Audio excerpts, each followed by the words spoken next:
You wake up in the morning, reach for your phone, and before you even realize it, you're scrolling. One video turns into another, and suddenly 30 minutes are gone. It feels like you made that choice, like you decided to stay there. But the truth is, you didn't. Your brain did. Most of your day is not controlled by conscious decisions, but by something far more subtle, a hidden system running in the background, quietly guiding your actions without asking for permission. Your brain operates on two modes. One is slow, intentional, and effortful. The other is fast, automatic, and invisible. And the uncomfortable truth is that most people spend their entire lives in that automatic mode. It's the reason you repeat the same habits, react the same way, and fall into the same patterns, even when you know they're not good for you. Your brain is designed to save energy, not to make you successful or disciplined. It wants comfort, familiarity, and ease. Think about the last time you planned to do something important. Maybe you sat down to study, or to work, or to improve yourself. For a moment, everything felt clear, but then almost instantly your focus slipped. You checked a notification, opened another app, or just stared into space. That wasn't a lack of motivation. That was your brain protecting you from effort. It constantly pulls you toward what is easy and away from what is uncomfortable, because discomfort, to your brain, feels like danger. But here's where it gets interesting. You can actually reprogram this behavior, not by fighting your brain, but by understanding how it works. Your brain always chooses the path of least resistance. If something is easy, it will do it. If something is hard, it will avoid it. This means you don't need more willpower, you need better design. When you make distractions harder to reach and good habits easier to start, your brain naturally shifts in your favor.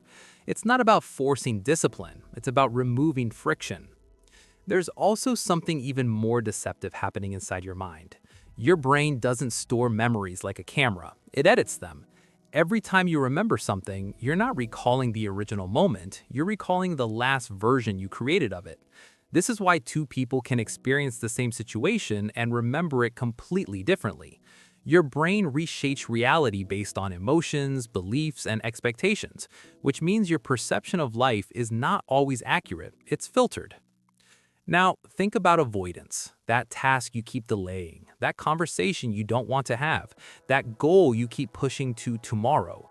The more you avoid it, the heavier it feels. That's not random. Your brain is building it up as a threat. The longer you wait, the bigger it becomes in your mind, until it feels almost impossible to start. But the moment you take even a small step towards it, something shifts. The fear shrinks, the resistance weakens. Action breaks the illusion your brain creates. Your body also plays a bigger role than you think. The way you sit, stand, and move sends signals back to your brain. When your posture is closed, your breathing is shallow, and your movements are slow, your brain interprets that as low energy or even stress.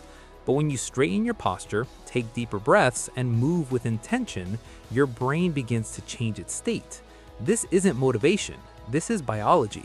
Your physiology shapes your psychology more than you realize. There's another hidden force controlling your behavior, and it comes from the people around you. Your brain is constantly observing, copying, and adapting. If you surround yourself with people who procrastinate, complain, or stay stuck, your brain quietly absorbs those patterns. But if you place yourself in an environment where growth, discipline, and action are normal, your behavior begins to shift without force. You don't rise to your goals, you fall to your environment. One of the biggest illusions your brain creates is making you believe that thinking is the same as progress. You sit there, planning, analyzing, imagining different outcomes, and it feels productive. It feels like you're moving forward, but in reality, nothing has changed. The brain rewards you for thinking because it feels safe. Action, on the other hand, carries risk, and your brain tries to avoid that. This is why so many people stay stuck, not because they don't know what to do, but because they never move. There's a simple shift that can change everything.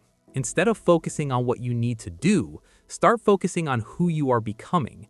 When you see yourself as someone who takes action, someone who follows through, someone who improves daily, your brain begins to align your behavior with that identity. It stops feeling like effort and starts feeling natural. Identity is stronger than motivation because it changes how you see yourself at the core. And then there's your emotional reactions. When something triggers you, anger, frustration, anxiety, your brain pushes you to react instantly. But in that moment, your logical thinking is offline. You're operating purely on emotion. If you can create even a small pause, just a few seconds, you give your rational mind time to step in. That tiny delay can completely change your decisions, your relationships, and your outcomes.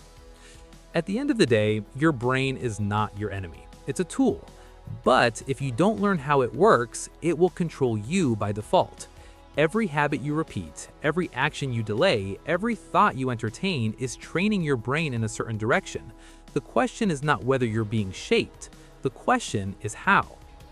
Right now, you can continue living on autopilot, letting your brain choose comfort over growth without even realizing it. Or you can switch to manual mode, where your actions are intentional, your habits are designed, and your life moves in the direction you actually want. Because once you see how your brain works, you can't unsee it. And once you take control, everything starts to change.